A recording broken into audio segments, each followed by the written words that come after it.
अजित पवारांनी सरकारवरती कडाडून टीका केलेली आहे. काय बोललेत अजित पवार आपण पाहूयात. 30,000 कोटी रुपयाची गरज असताना त्यासाठी पैसे कसे उभे करायचे आम्ही अभ्यास करतोय. कशाचा बोडक्याचा अभ्यास करतोय? कशाचा अभ्यास करतोय?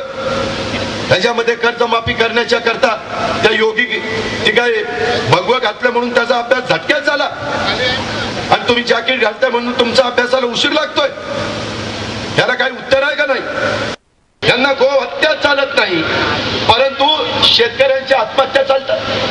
काल आमच्या शेतकऱ्याच्या मुलीनं स्वतःचा जीव गमावला ते त्यांना चालतं. हे कुठलं राजकारण?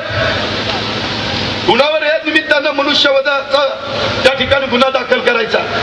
देवेंद्र फडणवीस साहेब सांगा, भाजपवाल्यांना तुम्ही सांगा की या ज्या घटना घडतायत त्याचे गुन्हेगार कोण आहे? कुणाला फासावर लटकवायचं? फोडाफोडीचं राजकारण रोज पेपरला काहीतरी ही फुटतोय ती फुटतोय. अरे फुटणारे तर फुटतील, त्याचा काही आम्ही विचार केला नाही. जाणारे जातील, त्याच्यापासून आम्ही काही भीक मागत नाही.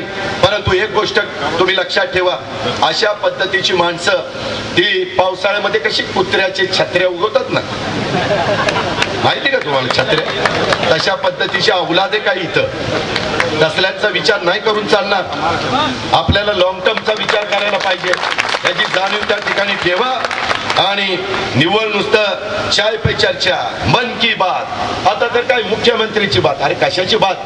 पहिल्यांदा कर्जमाफी कर, मग नंतर बात करू तुमच्याशी काय करायची ते.